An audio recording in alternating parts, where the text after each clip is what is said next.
नमस्कार।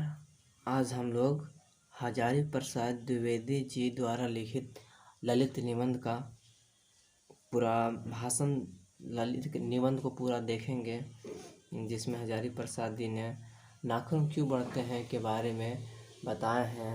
यानी कि नाखून को हम लोग जितना काटते रहते हैं उतना ही वह समय समय पर बढ़ते ही जाता है।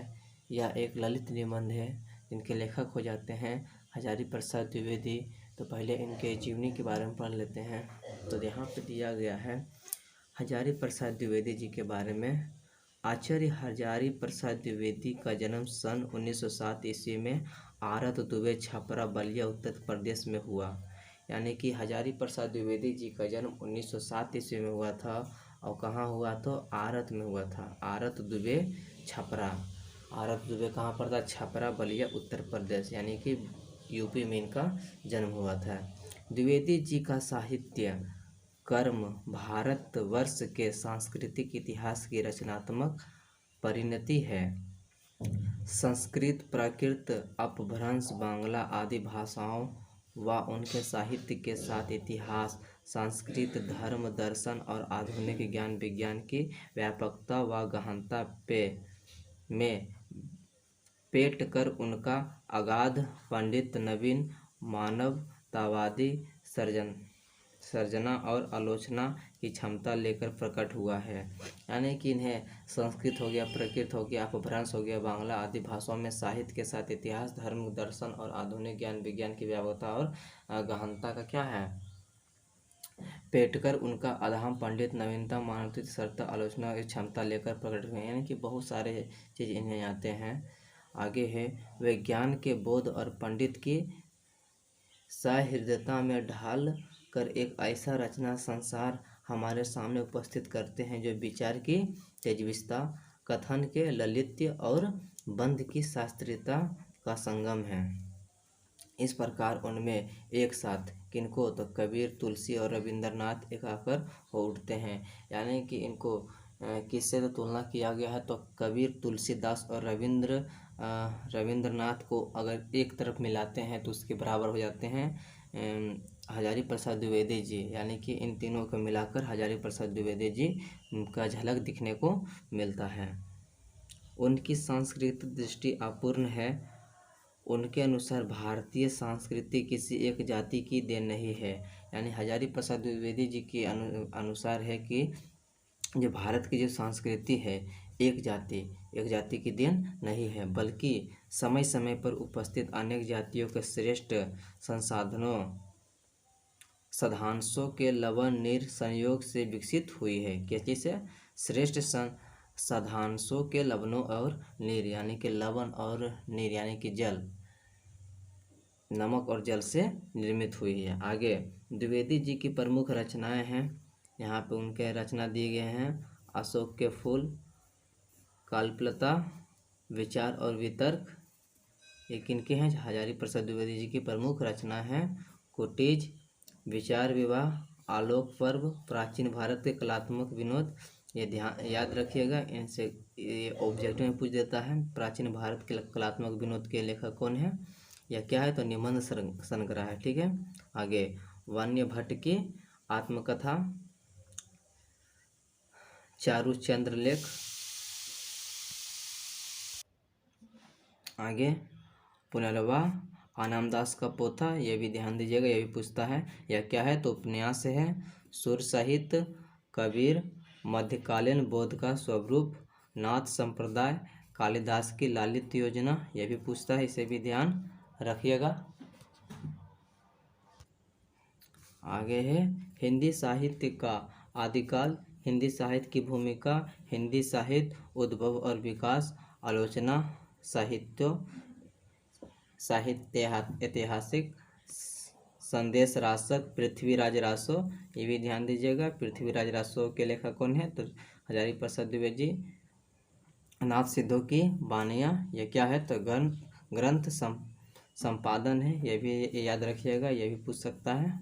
आगे विश्व भारती शांति निकेतन पत्रिका का संपादन, यानी कि यहाँ पे यह भी अति महत्वपूर्ण प्रश्न है। विश्व भारती शांति निकेतन पत्रिका का संपादन किसने किया था? तो हजारी प्रसाद द्विवेदी जी ने किए थे, इसे भी आप लोग याद रखिएगा। आगे है द्विवेदी जी को आलोक पर्व पर साहित्य अकादमी पुरस्कार, किन पर? आलोक पर्व पर साहित्य अकादमी पुरस्कार मिला था। कौन सा पुरस्कार? तो साहित्य अकादमी पुरस्कार दिया गया था द्विवेदी जी को आलोक पर्व पर। ठीक है। भारत सरकार द्वारा पद्म विभूषण सम्मान, अब भारत सरकार ने इन्हें कौन सा सम्मान दिया? तो पद्म विभूषण सम्मान दिए। एवं लखनऊ विश्वविद्यालय द्वारा डी लिट की उपाधि, लखनऊ विश्वविद्यालय द्वारा क्या चीज का उपाधि मिला है? डी लिट की उपाधि मिली है। वे काशी हिंदू विश्वविद्यालय, शांति निकेतन विश्वविद्यालय, चंडीगढ़ विश्वविद्यालय आदि में प्रोफेसर एवं प्रशासनिक पदों पर हैं। सन 1779 में दिल्ली में उनका निधन हुआ, यानी कि इनका निधन 1779 ईस्वी में दिल्ली में हुआ था। कहाँ? तो दिल्ली में। तो यहाँ पर जो 3 गो उपाधि दिए गए हैं उन्हें ध्यान दीजिएगा अच्छा से। पहला भारत सरकार द्वारा पद्म विभूषण, दूसरा है, एक सेकेंड, पहला हो जाता आलोक पर्व पर साहित्य अकादमी पुरस्कार, दूसरा है भारत सरकार द्वारा पद्म विभूषण, और तीसरा हो जाता है लखनऊ विश्वविद्यालय द्वारा डी लिटिल की उपाधि। ठीक है। आगे इसका सारांश देख लेते हैं।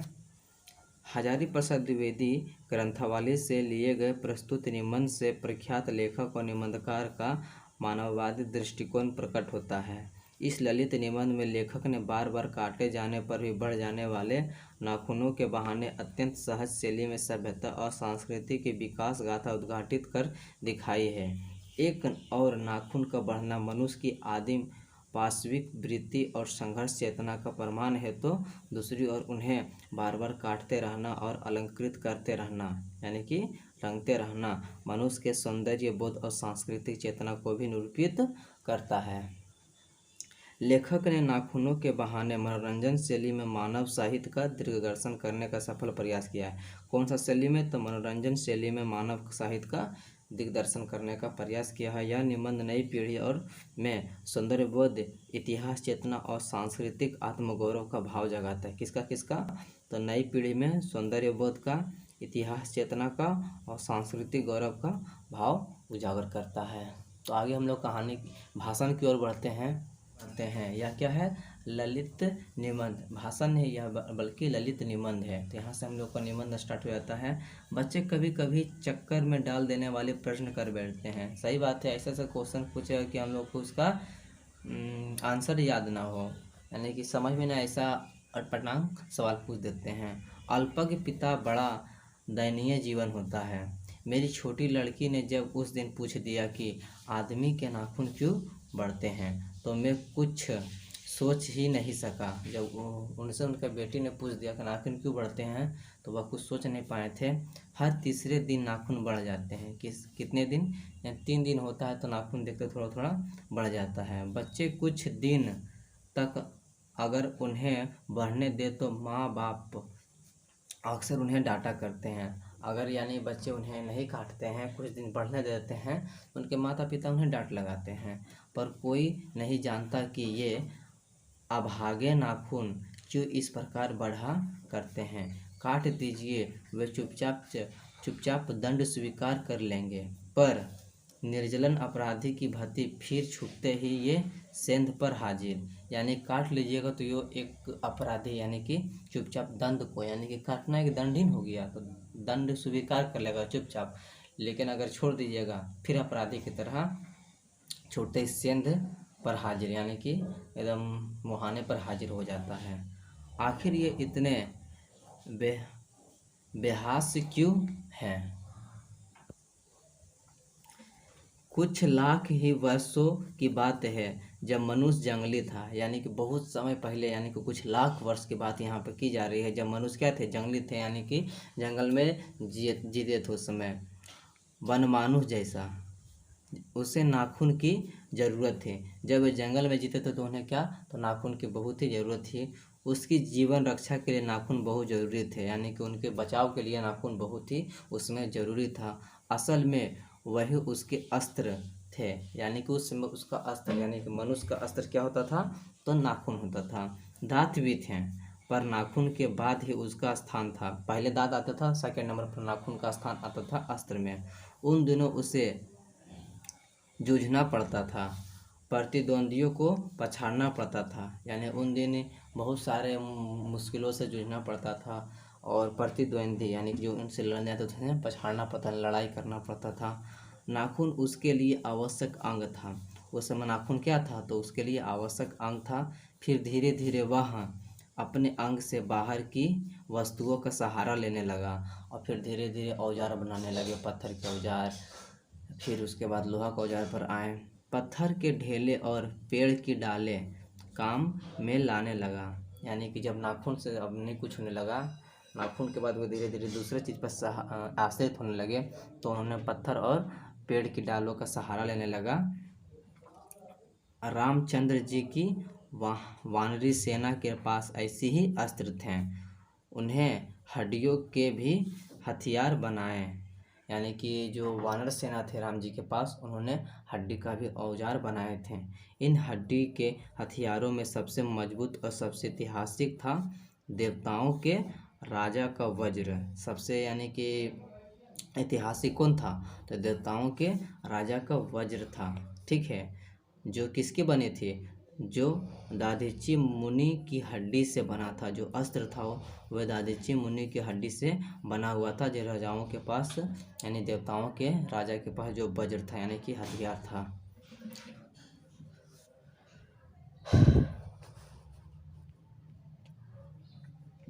आगे है मनुष्य और आगे बढ़ा। उसने धातु के हथियार बनाए। उसके बाद फिर धातु के हथियार पर आए। जिसके पास लोहे के अस्त्र और शस्त्र थे वे विजयी हुए। यानी कि जब यह औजार यानी कि पत्थर के औजार, हड्डी के औजार के बाद जब लोहे के औजार के पास आए, तो जिसके पास लोहे के औजार थे वे विजयी हो जाते थे। देवताओं के राजा तक को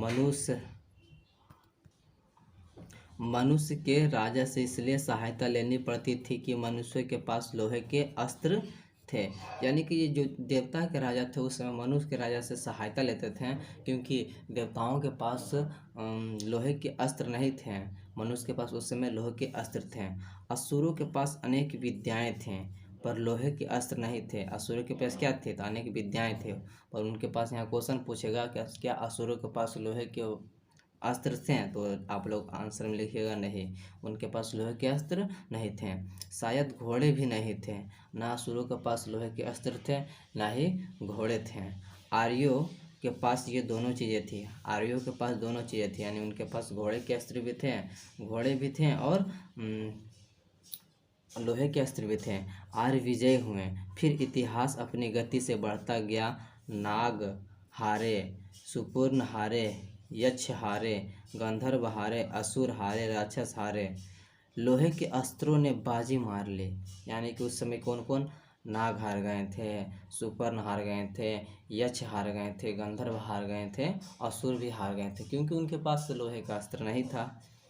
लोहे के अस्त्र ने बाजी मार ली थी। इतिहास आगे बढ़ा।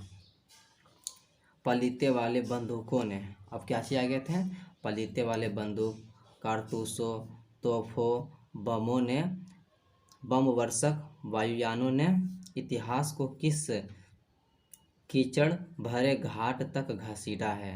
यानी कि फिर इतिहास अपना पहिया घुमाया, तो फिर यहाँ बंदूक बन गया, कारतूस तो बन गया, तोप बन गया, बम बरसाने वाला वायुयान बन गया। इससे क्या हुआ, कीचड़ भरे घाट इतना आगे घसीट गया।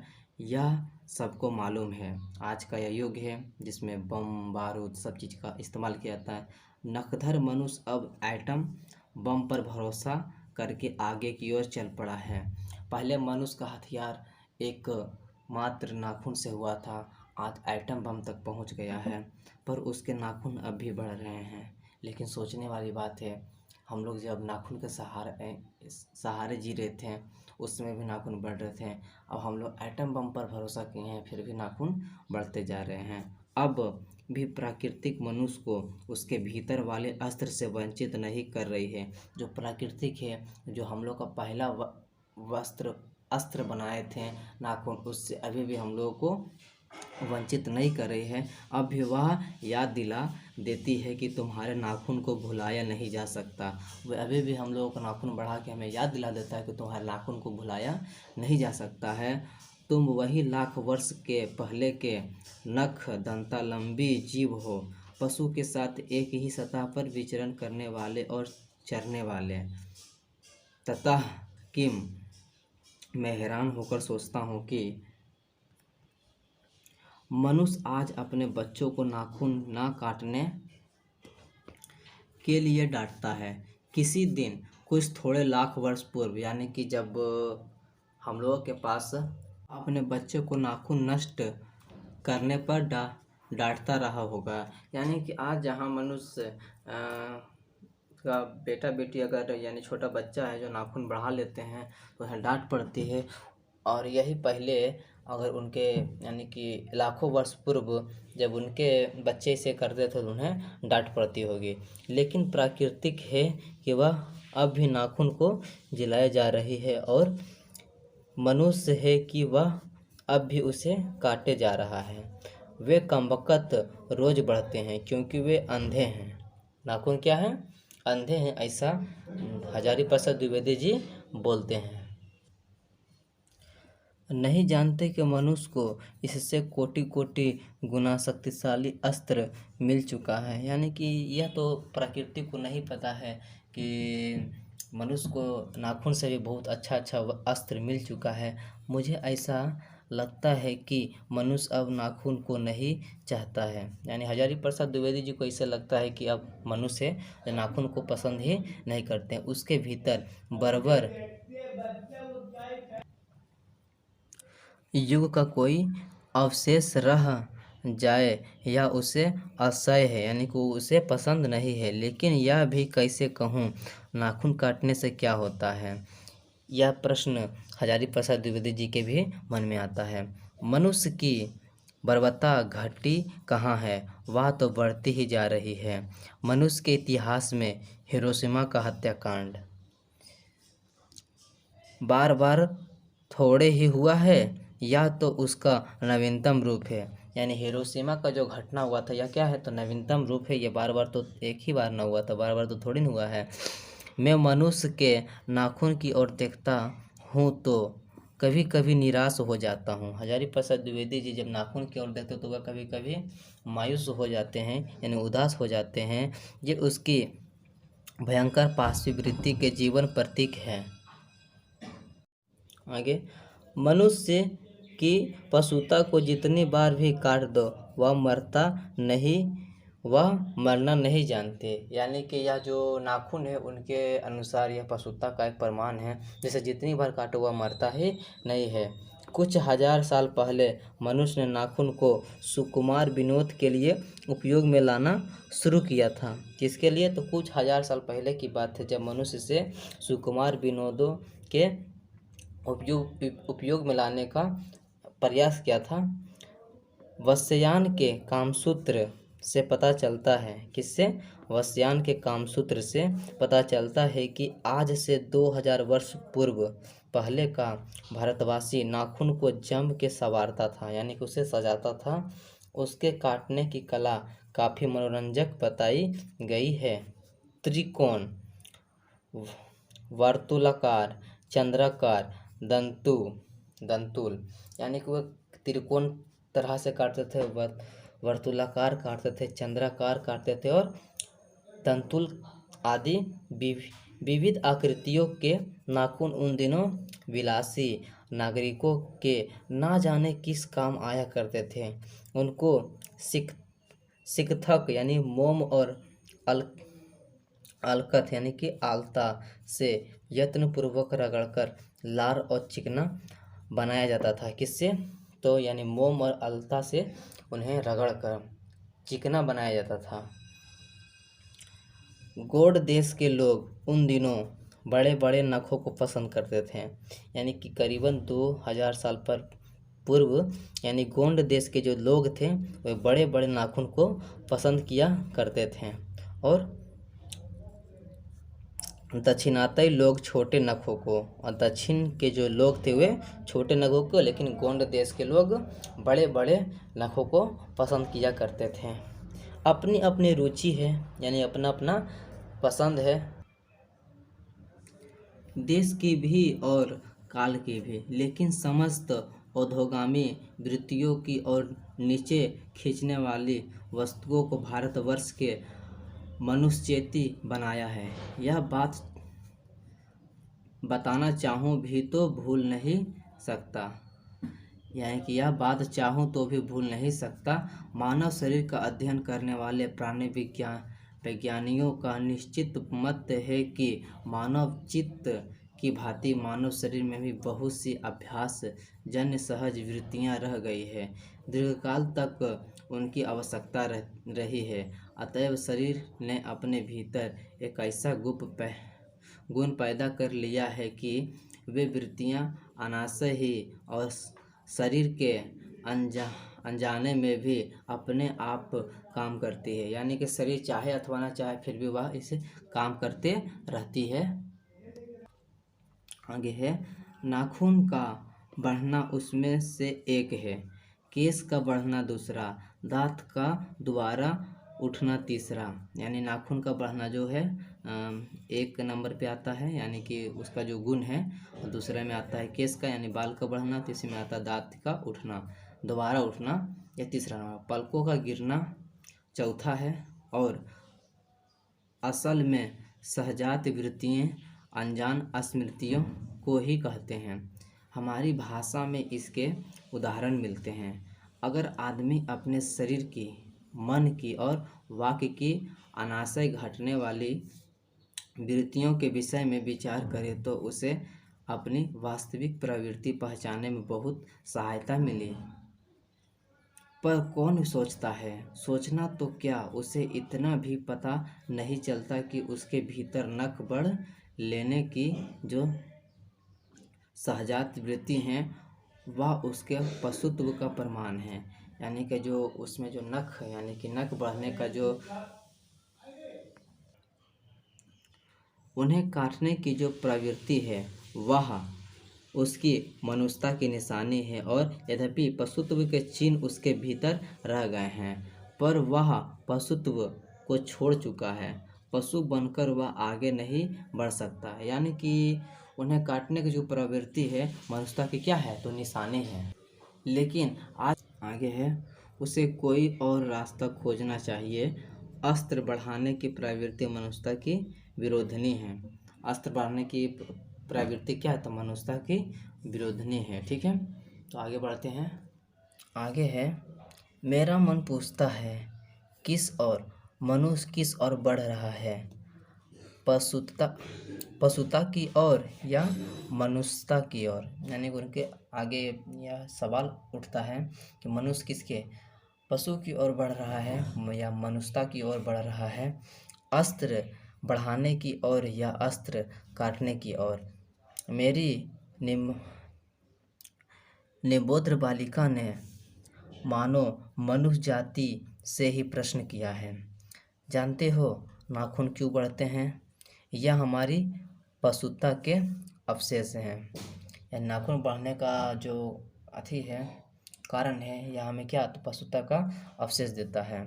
मैं भी पूछता हूँ, जानते हो ये अस्त्र शस्त्र क्यों बढ़ रहे हैं? ये हमारी पशुता के निशानी हैं। यह क्या है, तो हमारे पशुता के निशानी है। भारतीय भाषाओं में प्राय ही अंग्रेजी ने इंडिपेंडेंस शब्द का समानार्थक शब्द नहीं व्यापक होता है। 15 अगस्त को जब अंग्रेजी भाषा के पत्र इंडिपेंडेंस की घोषणा कर रहे थे, देसी भाषा के पत्र स्वाधीनता दिवस की चर्चा कर रहे थे। इंडिपेंडेंस का अर्थ है अधीनता या किसी को अधीनता का अभाव, पर स्वाधीनता शब्द का अर्थ अपने ही अधीन रहना। अंग्रेजी में कहना है तो सेल्फ डिपेंड कह सकते हैं। मैं कभी कभी सोचता हूँ कि इतने दिनों तक अंग्रेजी की अनुवृत्तियाँ करने के बाद भी भारतवर्ष इंडिपेंडेंस को अधीनता क्यों नहीं कर सका।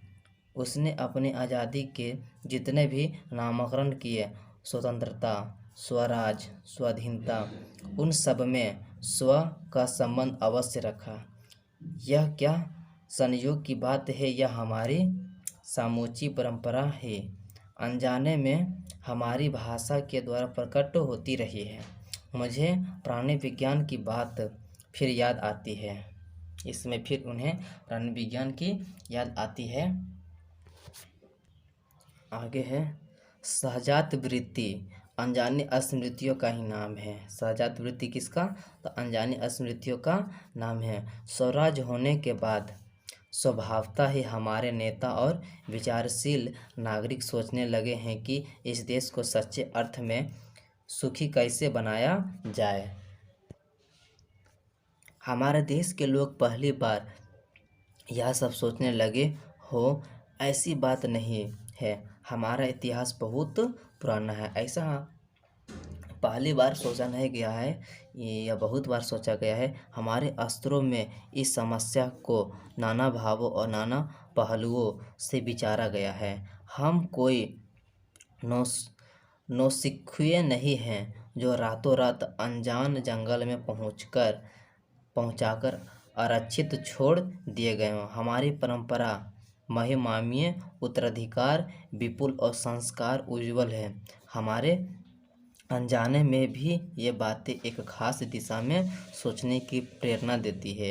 यह जरूर है कि परिस्थितियों बदल गई है, उपकरण नए हो गए हैं और उलझने की मात्रा भी बहुत बढ़ गई है, पर मूल समस्या बहुत अधिक नहीं बदली है। भारतीय चित्त जो आज भी अधीनता के रूप में न सोचकर स्वाधीनता के रूप में सोचता है, वह हमारे दीर्घकालीन संस्कारों का फल है।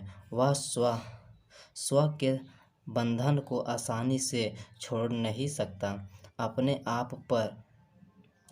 आप के द्वारा लगाया हुआ बंधन हमारी संस्कृति की बड़ी भारी विशेषता है।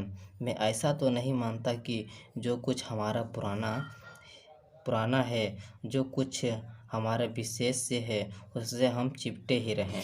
पुराने का मोह सब समय वांछनीय ही नहीं होता। मारे बच्चे को गोद में दबाए रहने वाली बंदरिया मनुष्य का आदर्श नहीं बन सकती। कौन सा बंदरिया?